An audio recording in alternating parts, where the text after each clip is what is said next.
নমস্কাৰ বন্ধুসকল, আপোনালোকক আমাৰ চেনেললৈ স্বাগতম জনাইছোঁ।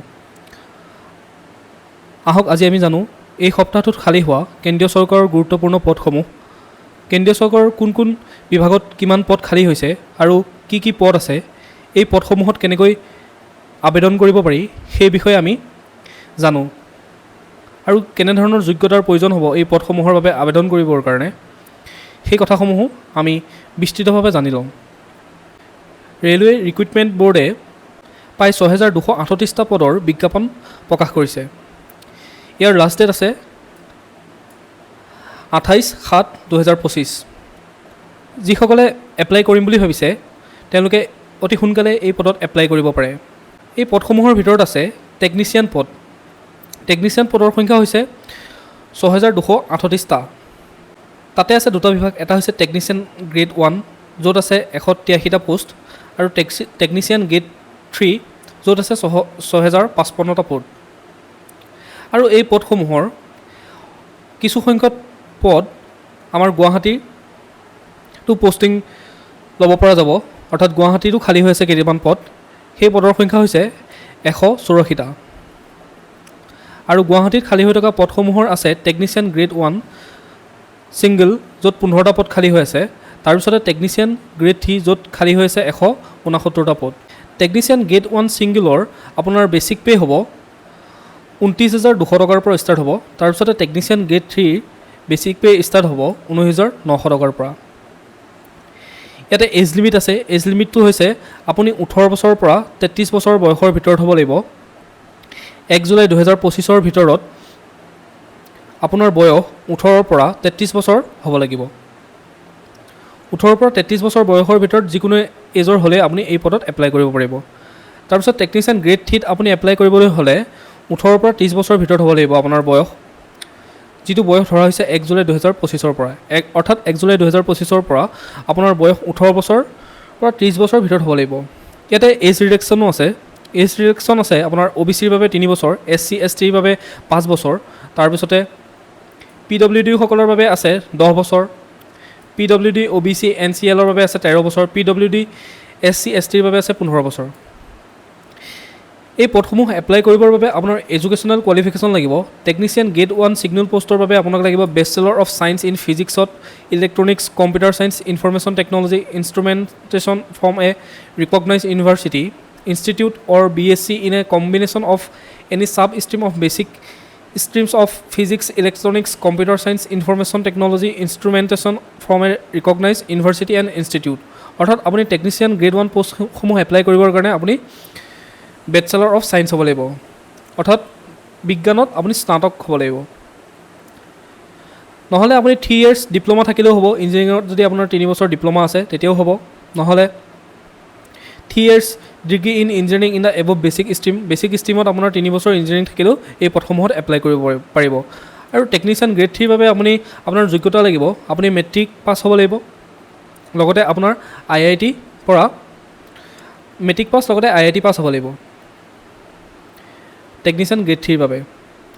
আৰু সকলোতকৈ ইম্পৰ্টেণ্ট কথাটো হ'ল কি, এই পদসমূহৰ এপ্লাই অৰ্থাৎ আবেদন 28 জুন 2025ৰ পৰা ষ্টাৰ্ট হৈছে, অৰ্থাৎ কালিৰ পৰা ষ্টাৰ্ট হৈছে, আৰু লাষ্ট ডেট হৈছে 28 জুলাই 2025। অৰ্থাৎ আপুনি 28 জুলাই 2025ৰ ভিতৰত এই পদসমূহত এপ্লাই কৰিব লাগিব। মই এই পদসমূহৰ আবেদনৰ কাৰণে যিটো লিংক লাগে সেই লিংকটো কমেণ্ট ছেকশ্যনত মই দি দিম, আপোনালোকে তাৰ পৰা ডাইৰেক্ট গৈ এপ্লাই কৰিব পাৰিব। তাৰপিছতে আহিছে SSC CGLৰ প্ৰায় 14,582টা পোষ্ট। SSC CGLে এইবাৰ বহুত পোষ্ট ভেকেঞ্চি উলিয়াইছে, 14,582টা। SSC CGL হৈছে ষ্টাফ ছিলেকশ্যন কমিশ্যনে পতা কম্বাইণ্ড গ্ৰেজুৱেট লেভেলৰ এটা এক্সাম হয়। ইয়াৰ লাষ্ট ডেট আছে 4/7/2025, অৰ্থাৎ 4 জুলাইলৈকে আছে। সেইকাৰণে পলম নকৰিব। আপোনালোক যিসকলে এই SSC CGLত আবেদন কৰিবৰ কাৰণে উপযুক্ত হয়, অৰ্থাৎ এলিজিবল হয়, সেইসকলে এই পদত আবেদন কৰিব পাৰে। SSC CGLত বহুতো পোষ্ট আহে, যেনে ধৰক assistant section officer, assistant section officer intelligence bureau, assistant section officer railway, assistant section officer external affairs, তাৰপিছতে assistant section officer other ministries departments organisation income tax আছে inspector of income tax inspector of central excise inspector of preventive officer inspector of examiner অৰ্থাৎ SSC CGLৰ যিসমূহ post আছে সেইসমূহ grade 2 বা grade 3 post হয় এই গোটেই পষ্টখিনি অফিচাৰ ৰেংকৰ পষ্ট হয় আপোনালোকে ডাইৰেক্ট অফিচাৰ হিচাপে জইন কৰিব এক্সামত যদি আপোনালোকে সফলভাৱে উত্তীৰ্ণ হয় তেতিয়াহ'লে ডাইৰেক্ট আপোনালোকে পষ্টিং পাব যিকোনো এটা মিনিষ্ট্ৰীৰ অধীনত কেন্দ্ৰীয় চৰকাৰৰ যিকোনো মিনিষ্ট্ৰীৰ অধীনত আপোনালোকে এই চাকৰিসমূহ পাব পাৰিব ইয়াতে যিখিনি এজ লিমিট আছে সেইখিনি আপোনালোকে মই ইয়াতে এডভাৰটাইজমেণ্টটো দি দিম আপোনালোকে একবাৰ এডভাৰটাইজমেণ্টটো চাই পেলাই আপোনালোক কোনটো পদৰ কাৰণে এলিজিবল হয় সেইটো চাই ল'ব ইয়াতে বহুত পষ্ট আছে প্ৰায় 40টামান পষ্ট আছে তো সেই গোটেইখিনি পষ্টৰ কথা কৈ থকাটো সম্ভৱ নহয় একবাৰ আপোনালোকে সেই পষ্টসমূহৰ ডিটেইলছসমূহ চাই ল'ব কিন্তু ইয়াতে SSC CGLৰ কাৰণে এটা কথা হ'ল কি ইয়াৰে কেইটামান পদক বাদ দি পেলাই 3-4টা পষ্টক বাদ দি পেলাই আপোনালোক যিসকলে গ্ৰেজুৱেশ্যন কমপ্লিট কৰি থৈছে অৰ্থাৎ স্নাতক ডিগ্ৰী আপোনালোকৰ কমপ্লিট হৈ আছে সেই সকলোৱে আৰ্টছৰ হওক ছায়েন্সৰ হওক কমাৰ্চৰ হওক নো মেটাৰ আপোনালোক সকলোৱে এই পষ্টত এপ্লাই কৰিব পাৰে আৰু ইয়াতে এজ ৰিলেক্সনো থাকে SC STৰ বাবে 5 বছৰ OBCৰ বাবে 3 বছৰ PWৰ বাবে 10 বছৰ এনেধৰণে এজ ৰিলেক্সনো আছে এটা মই কৈছিলোঁ যে যোনকেইটা পদৰ কাৰণে আপোনালোকক কোৱালিফিকেশ্যন লাগে সেইটো হৈছে জুনিয়ৰ ষ্টেটিষ্টিকেল অফিচাৰ আৰু ষ্টেটিষ্টিকেল ইনভেষ্টিগেটৰ গ্ৰেড 2 এই পষ্টকেইটাৰ কাৰণে আপোনালোকক সেই নিৰ্দিষ্ট কোৱালিফিকেশ্যন লাগিব তাৰ বাহিৰে বাকী যিমানখিনি পষ্ট আছে সেই গোটেইখিনিত অনলি বেচেলৰ ডিগ্ৰী থাকিলেই হ'ল আপোনালোকে যিকোনো এখন ইউনিভাৰ্চিটিৰ পৰা বেচেলৰ ডিগ্ৰী থাকিলে আপোনালোকে এই পদসমূহত এপ্লাই কৰিব পাৰিব আৰু এই পদসমূহ এপ্লাই কৰিবৰ কাৰণে আপোনালোকে SSC যিটো ৱেবছাইট আছে তাত গৈ এপ্লাই কৰিব পাৰে জেনেৰেল OBCৰ বাবে OBC 100 টকা দিব লাগিব ST SC আৰু উমেন বা এক্স ছাৰ্ভিচমেনে পইচা দিব নালাগে payment method debit card credit card SBI চালান SBI নেট বেংকিং যিকোনো মাধ্যমেৰে আপোনালোকে কৰিব পাৰে আৰু লগতে ইয়াৰ য'ত যিসমূহ পৰীক্ষা হ'ব সেই পৰীক্ষাসমূহ নৰ্থ ইষ্টৰ কেইবাটাও কেন্দ্ৰত হয় পৰীক্ষা কেন্দ্ৰত ইটানগৰত আছে ডিব্ৰুগড়ত আছে গুৱাহাটীত আছে যোৰহাটত আছে শিলচৰত আছে ডিমাপুৰত আছে কোহিমাত আছে শ্বিলঙত আছে ইম্ফলত আছে চুৰাচন্দ্ৰপুৰত আছে উখৰুলত আছে আগৰতলাত আছে আইজলত আছে সেইকাৰণে ইয়াতে পৰীক্ষাসমূহ দিবৰ কাৰণে আপোনালোকে আৰু বহুত দূৰলৈ যাব নালাগে আমাৰ নৰ্থ ইষ্টৰে যিসমূহ ৰাজধানী বা যিসমূহ মুখ্য কেন্দ্ৰ আছে চহৰ আছে সেই চহৰসমূহতে এই পৰীক্ষা কেন্দ্ৰসমূহ আছে আপোনালোকে ইয়াতে গৈ পৰীক্ষা দিব পাৰিব আৰু important that's of SSC CGL recruitment 2024 আপোনালোকৰ ইয়াতে 9 জুনৰ পৰা এপ্লাই হৈ আছে আৰু 4 জুলাইত এই এপ্লাই বন্ধ হ'ব সেইকাৰণে যিসকলে এতিয়াও এপ্লাই কৰা নাই তেওঁলোকে গৈ পেলাই এপ্লাই কৰকগৈ সোনকালে আবেদন কৰকগৈ নহ'লে সময় নাই যিহেতু সোনকালে গৈ আপোনালোকে আবেদন কৰকগৈ পৰীক্ষা হোৱাৰ এটা ডেট দি দিছে 13 আগষ্টৰ পৰা 30 আগষ্টৰ ভিতৰত এই পৰীক্ষাসমূহ হ'ব এই SSC CGL যিহেতু কেইবাটাও মাধ্যমেৰে হয় অৰ্থাৎ প্ৰথমতে আপুনি প্ৰিলিমছ পাছ কৰিব লাগিব তাৰপিছত মেইনছ পাছ কৰিব লাগিব তাৰপিছতে আপোনাৰ যিসমূহ স্কিল টেষ্ট আছে সেই স্কিল টেষ্টসমূহ পাছ কৰিব লাগিব কেইবাটাও প্ৰক্ৰিয়াত হয় সেইকাৰণে প্ৰথমতে আপোনালোকে টায়াৰ 1 দিব লাগিব তাৰপিছত টায়াৰ 2 পাছ কৰিলেহে ফাইনেল চিলেকশ্যনলৈ আপোনালোক যাব পাৰিব এইবাৰ হৈছে SBI CBO recruitment 2025 SBI CBO মানে হৈছে circle based officer post circle based officer post আছে 2964টা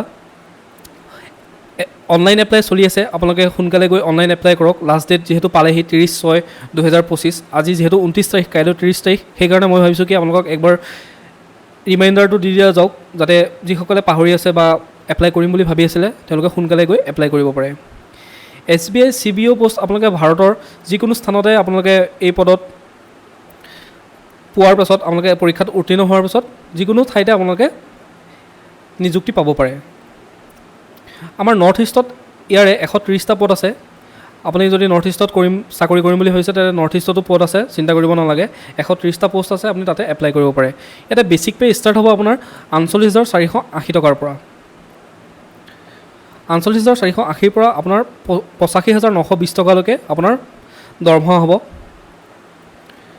যিসকলে এপ্লাই কৰিম বুলি ভাবিছে তেওঁলোকে পলম নকৰি এপ্লাই কৰিব পাৰে এজ লিমিট আছে আপোনাৰ 21 বছৰৰ পৰা 30 বছৰৰ ভিতৰত আপোনাৰ বয়স হ'ব লাগিব 30/4/2024 ভিতৰত আপোনাৰ বয়স 21ৰ পৰা 30ৰ ভিতৰত থাকিব লাগিব অৰ্থাৎ 21 বছৰ হ'লেও পাৰিব আপুনি 30 বছৰ হ'লেও পাৰিব আপুনি 22 বছৰ হ'লেও পাৰিব 28 বছৰ হ'লেও পাৰিব কোনো চিন্তা নাই মুঠতে 21ৰ পৰা 30ৰ ভিতৰত থাকিলেই হ'ল ইয়াতো এজ ৰিলেক্সন আছে আপোনালোকে এছ টিৰ বাবে 5 বছৰ, এছ টিৰ বাবে 5 বছৰ, অ' বি চিৰ বাবে 3 বছৰ, পি ডব্লিউ কেণ্ডিডেটৰ বাবে 10 বছৰ, এনেধৰণে এজ ৰিলেকশ্যন আছে। এডুকেশ্যনৰ কোৱালিফিকেশ্যন হৈছে আপোনালোকে যিকোনো এখন ইউনিভাৰ্চিটিৰ পৰা স্নাতক হ'লেই হ'ল। Graduation in any discipline from A recognized university or any equivalent qualification recognized as such by the central government including the integrated dual degree অৰ্থাৎ যিকোনো এখন ইউনিভাৰ্চিটিৰ পৰা আপোনালোকে স্নাতক হ'লে এই পৰীক্ষাত অৱতীৰ্ণ হ'ব পাৰিব বা এই চাকৰিটো পাবৰ কাৰণে উপযুক্ত হ'ব। ইয়াতে আপোনালোকক এক্সপিৰিয়েঞ্চ বিচাৰিছে, মিনিমাম 2 বছৰ এক্সপিৰিয়েঞ্চ লাগিব। এক্সপিৰিয়েঞ্চ থাকিলেহে আপোনালোকে এই পদত এপ্লাই কৰিব পাৰিব। লগতে লোকেল লেংগুৱেজ জানিব লাগিব, যিখিনি আপোনালোকে যোনটো ঠাইত পষ্টিং হয়, যোনটো ঠাইত নিযুক্ত হয়, সেই ঠাইখনৰ স্থানীয় ভাষা অলপ জানিব লাগিব। আপোনালোকে ধৰি লওক অসমত যদি নিযুক্তি হয় তেতিয়াহ'লে অসমীয়া জানিব লাগিব। আপুনি যদি ৱেষ্ট বেংগলত নিযুক্তি পায় তেতিয়াহ'লে আপুনি অলপমান বঙালী ভাষা জানিব লাগিব। সেইদৰে লোকেল লেংগুৱেজ অৰ্থাৎ স্থানীয় ভাষাক প্ৰাধান্য দিয়া হৈছে। যিসকলে এতিয়াও এপ্লাই কৰা নাই তেওঁলোকে এপ্লাই কৰিব পাৰে। ষ্টাৰ্টিং ডেট আছিলে 9 মে'ৰ পৰা ষ্টাৰ্ট হৈছিলে আৰু লাষ্ট ডেট আছে 30 জুন। কাইলৈ যিহেতু লাষ্ট ডেট, আপোনালোকে গৈ এপ্লাই কৰিব পাৰে। অসম চৰকাৰৰ এতিয়ালৈকে তেনেকুৱা কোনো পদ অহা নাই কাৰণে মই ইয়াতে উল্লেখ কৰা নাই। কেন্দ্ৰীয় চৰকাৰৰ যিখিনি গুৰুত্বপূৰ্ণ পদ আছিলে, ৰেলৱে হওক বা SSC হওক বা বেংকৰ হওক, সেই পদখিনিৰ মই আপোনালোকৰ যিখিনি এডভাৰটাইজমেণ্ট দিছিলে সেইখিনি আপোনালোকৰ ওচৰত লৈ আহিলোঁ। আপোনালোক যিসকলে এপ্লাই কৰা নাই তেওঁলোকে গৈ সোনকালে এপ্লাই কৰিব পাৰে। ভিডিঅ'টো চোৱাৰ বাবে ধন্যবাদ। লগতে চেনেলটো ছাবস্ক্ৰাইব কৰি ৰাখিব এনেধৰণৰ ইনফৰ্মেটিভ ভিডিঅ'সমূহ পাই থাকিবৰ বাবে। ধন্যবাদ।